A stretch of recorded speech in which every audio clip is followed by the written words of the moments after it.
Dr. Vito, pwede po ba akong uminom ng mefenamic acid kahit ako po ay may hypertension or tumataas ang blood pressure? Ating sagutin.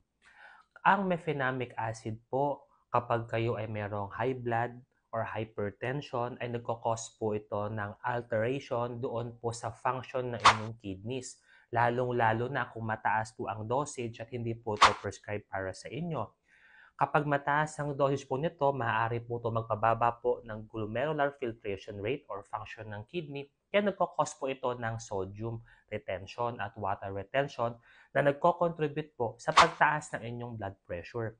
Kaya kung kayo po ay merong pagtaas ng BP or hypertension, mabuting iwasan muna po natin ang pag-inom ng mefenamic acid, lalong-lalo na kung hindi naman po ito prescribed sa inyo ng mga butihing doktor natin. Ito po si Dr. Vito ang